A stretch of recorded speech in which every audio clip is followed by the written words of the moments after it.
Hello students and welcome back to the Lore of the Iron Kingdoms with me, Professor Caster. And for all of you new students who are just tuning in, this is a lore channel that discusses the lore from the tabletop wargame of Warmachine and the role-playing game The Iron Kingdoms. And for all of the students that were here with us last week, we are going to continue and finish up our reading on the history and such of the Cryxian Empire, also known as the Nightmare Empire, or whatever a dark analogy you would like to give them, because of course they are an entire faction dedicated to undead, necromancy, and the dark arts. But before we begin that, I would like to thank all the students here today for showing up to class. It always helps. Also, if you could, please hit that like button, because it really helps get this video out to more of the people that might be interested in hearing this and joining us in class. And if you could, please comment, because I love seeing you guys' comments, questions, all sorts of stuff, because I love interacting with you guys. And if not, I'm just talking into the void, which is fine too, I guess. But if you could also subscribe, that also is a great way to help the channel and helps us grow. As well as thank you of Steamforge Games for letting us continue to read this, a fantastic lore. But without further ado, let's get back to what we have left of the Cryxian Empire. So, since we read a majority of it last week, we're just going to have some updates on the history.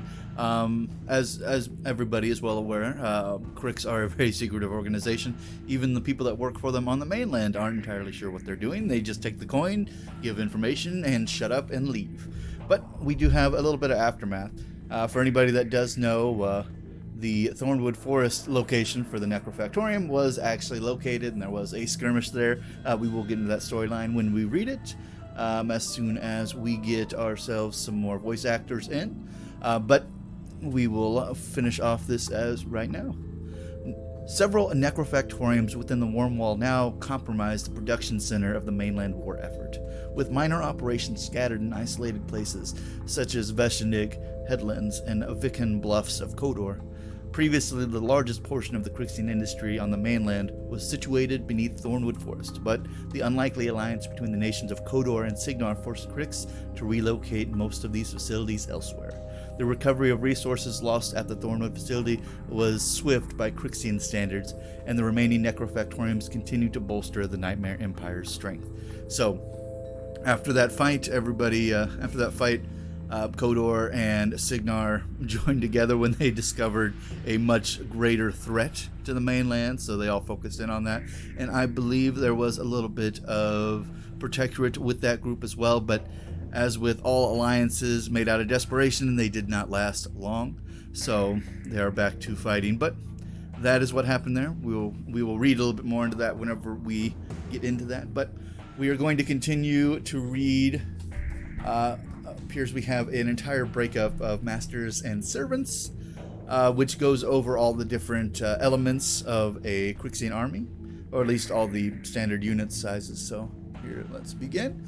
Masters and servants. The upper echelons of the Cryxian hierarchy are populated primarily by powerful undead necromancers skilled in the use of necromechanica, most prominently the ancient Iron Liches, dozen of which are individual Lich Lords. Under their command are all manners of horrors, both living and undead. For the soldiers of the Nightmare Empire of Cryx come in many forms. Some are brought into the fold after their death, or are captured and bound to life of servitude.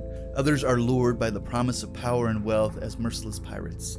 The service of these lesser beings is often short and violent. After the end of their mortal lives, their remains are recycled as a crude material of necromechanical constructs. Necrotechs. Using the combination of necromancy and mechanical ingenuity, the necrotechs of Cryx are responsible for creating and maintaining the undead forces that serve the Nightmare Empire.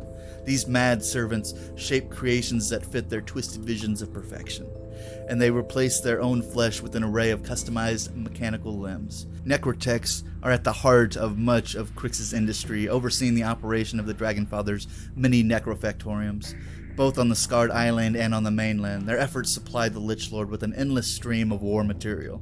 They scour the battlefields for choice specimens to use in their experiments, and from which the dead craft a wide array of reanimated horrors with which to fight the living. Given enough time and access to proper tools, necrotechs can produce helljacks and other machines of war from necrotite, steel, bone, and flesh. Thralls. Thralls are corpses reanimated through the power of complex runes carved into their flesh, forming the backbone of the armies of Cryx.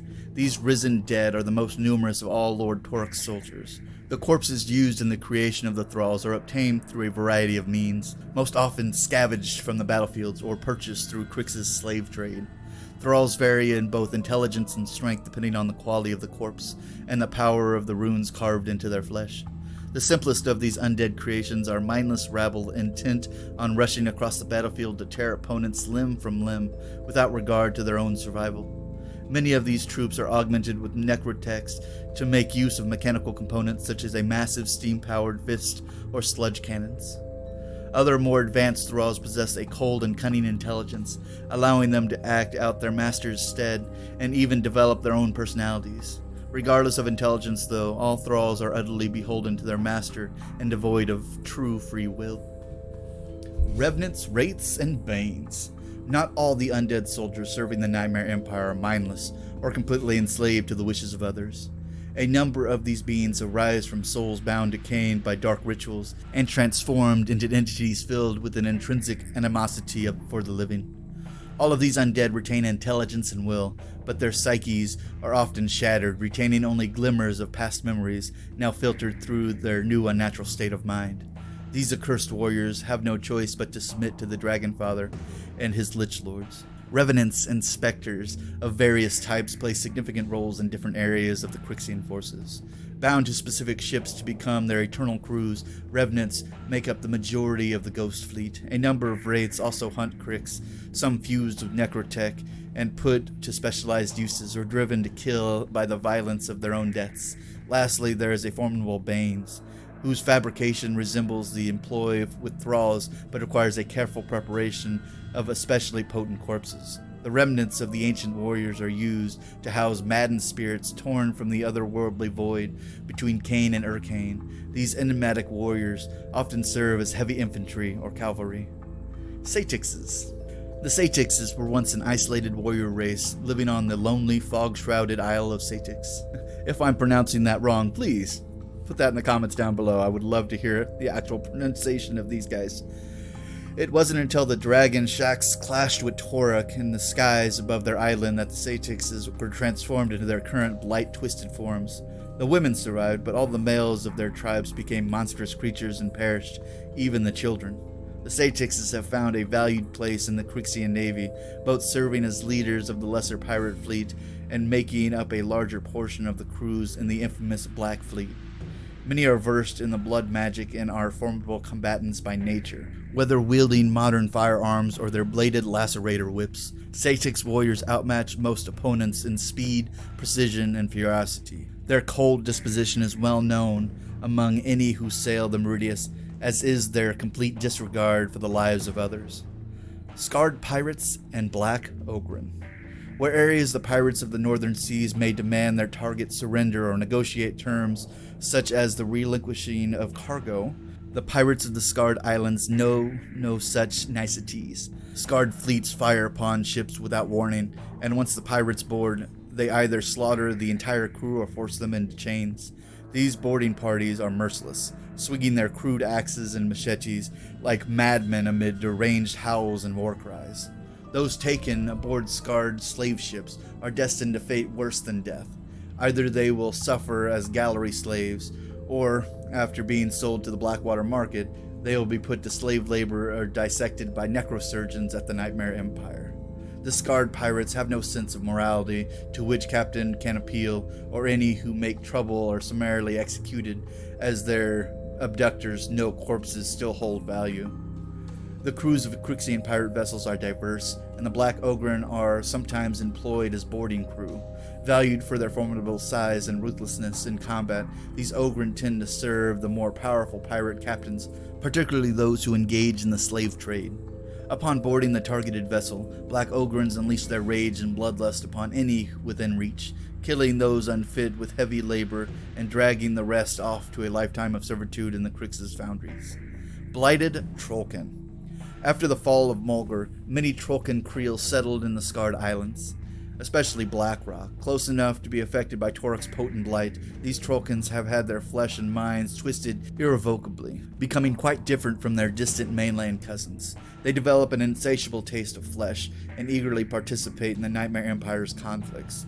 The island Creels feud among themselves, but have been forcibly united under the leadership of General Gerlach Slaughterborn.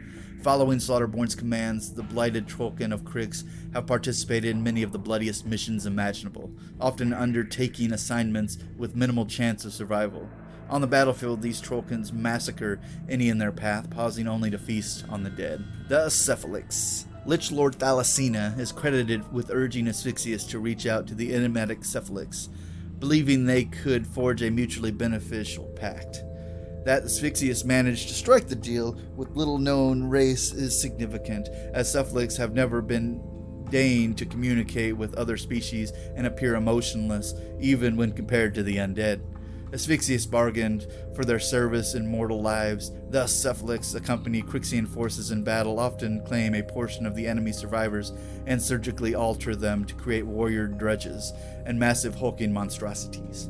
The Cryxian and the Cephalix have crafted a shared facilities for their use amid the tunnels beneath Imoran. Caves excavated by the Cephalix connect ancient burial sites to sunken portions of lost empires of Mord, and this network provides a covert means by which the Cryxian forces move about the mainland undetected. So they are literally moving underneath the skin of the Iron Kingdoms, which is even more creepy, but that's how it works. But that looks like everything we have for the Cryx so far until we start reading the Mark IV with the Necrofactorium faction coming out and seeing all the upgrades they've given themselves over this 15-year period between this and, aftermath of the Infernal's War. But thank you guys so much for sticking around. I know this is a rather short one compared to the last one, but so part twos are usually not nearly as long just because you kind of already know what we're looking at here. Thank you again. If you guys could, please comment, like, subscribe. Please share this with your friends and fellow gamers alike. It does help keep this Steam train rolling. And if you guys are excited about us potentially starting up a story series where we actually have different voices reading actual stories that have characters involved in them, please hit a like or please comment below if you have any interesting takes on what certain characters you think would sound like. That is always very useful for us in the long run. Also, thank you again for Steamforged Game for letting us continue to read this fantastic lore. And without further ado, class dismissed.